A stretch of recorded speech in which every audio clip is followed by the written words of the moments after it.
இன்னைக்கு சௌந்தர்யோட ஃப்ரெண்டு விஷ்ணு வந்திருந்தாரு. அவர் போன சீசன்ல நல்லா விளையாண்டாரோ இல்லையோ, இந்த சீசன்ல நல்லா நல்ல ஒரு விஷயத்த பண்ணிட்டு போயிருக்காரு அப்படின்னு தான் சொல்லணும். உள்ள வந்துட்டு எல்லார் கூடயும் பேசிட்டு சௌந்தர்யா அதுக்கப்புறமா ப்ரப்போஸ் பண்ணாங்க. ப்ரப்போஸ் பண்ண அதை ஹாப்பி அக்செப்ட் பண்ணிட்டு உங்க அப்பாவை நினைச்சா தான் பயமா இருக்குன்னுலாம் சொல்லி கொஞ்ச நேரம் ஃபன் பண்ணாரு. ஃபன் பண்ணிட்டு நான் எல்லா பாய்ஸ் கூடயும் பேசணும் அப்படின்னு சொல்லிட்டு உள்ள கூட்டிட்டு போனாரு. உள்ள கூட்டிட்டு போயிட்டு எல்லாரையும் உட்காத்தி வச்சுட்டு, இங்க வந்து நானும் நிறைய தப்பு பண்ணியிருக்கேன். தப்பு பண்ணிட்டு வெளியில போய் ரிக்ரெட் பண்ணியிருக்கேன். அதெல்லாம் பண்ணாம இருந்திருக்கலாமோ அப்படின்னு எனக்கும் தோணியிருக்கு.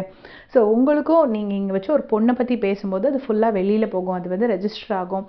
ஸோ அப்படின்னு சொல்லிட்டு விஷால் வந்து சௌந்தர்யா பற்றி பேசின இன்சிடெண்ட்டை கோட் பண்ணி அதை ரொம்ப டீசெண்டாக எவ்வளோ பக்குவமாக சொல்ல முடியுமோ அவ்வளோ பக்குவமாக சொல்லி அதுக்கு வந்து நீங்கள் இங்கேயே ஒரு க்ளோஷர் பண்ணிட்டீங்கன்னா நல்லாயிருக்கும் அப்படின்னு சொல்கிறாரு. அதாவது நீங்கள் தனியாக கூப்பிட்டு பேசுவீங்களோ என்ன பண்ணுவீங்களோ அதை நீங்கள் உங்களுக்குள்ளே டிஸ்கஸ் பண்ணிக்கோங்க. அந்த டிஸ்கஷனில் யாரெல்லாம் இருந்தாங்களோ எல்லோரும் சேர்ந்து சௌந்தர்யா கிட்ட அதை பேசினா நல்லாயிருக்கும் அப்படிங்கிற மாதிரி விஷ்ணு விஜய் சொல்கிறாரு.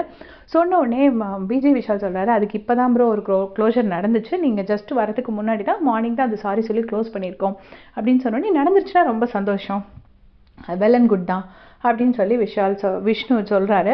உண்மையிலே நல்ல விஷயமா தோணுச்சு. ஏன்னா அவர் வந்து லவ் பண்ணுறாரோ இல்லை சௌந்தர்யா ஒரு ஃப்ரெண்டோ இல்லை வாட் எவர் அது எந்த வேணா இருந்துட்டு போட்டோம், அவருக்கு வேண்டிய பொண்ணுக்காக அவர் வந்து பேசிட்டாரு. சௌந்தர்யாவோட அம்மா அப்பா பேசலை, சரி ஏன் பேசலை அப்படின்னு நினச்சா அவங்க ரொம்ப டீசெண்டாக நடந்துட்டு போயிட்டாங்க. பட் அவங்களுக்காக சௌந்தர்யாக்காக விஷ்ணு கேட்டிருக்காரு. ரொம்ப நல்லா இருந்துச்சு. அதுக்கப்புறம் என்ன சொன்னார்னா, சௌந்தர்யா ஏன் இங்கே இப்படி எதனால் இன்னும் இருக்காங்க அப்படின்னு கேட்குறீங்கல்ல, அது வந்து அவங்க வந்து நிறையா கண்டென்ட் கொடுக்குறாங்க, நிறைய ஃபன் பண்ணுறாங்க, இந்த கேமை வந்து நல்லா இன்ட்ரெஸ்டிங் ஆக்குறாங்க அப்படின்னு சொல்கிறாரு. சொல்லிட்டு உதாரணத்துக்கு இப்போ தீபக் அண்ணன் டேபிள் மேலே ஏறிட்டு இப்படி பண்ணார்ல, அதுதான் கண்டென்ட், அதை தான் மக்கள் பார்க்க விரும்புவாங்க. அன்ஷிதாவுக்கும் ஜாக்லினுக்கு ஒரு ஃபைட் நடக்கும்ல, இதுதான் வந்து மக்கள் பார்க்க விரும்புவாங்க, இதான் இன்ட்ரெஸ்டிங்காக இருக்கும், இப்படி பண்ணால் தான் நல்லாயிருக்கும், அந்த மாதிரி சௌந்தர்யா பண்ணுறனால தான் சௌந்தர்யா இருக்காங்க அப்படின்னு சொல்கிறாங்க. சொல்லிட்டு விஷ்ணு விஜய் வந்து கிளம்பிடுறாரு.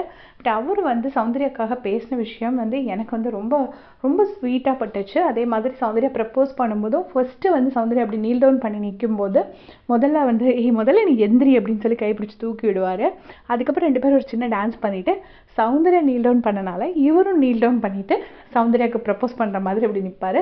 ரொம்ப நல்லா இருந்துச்சு.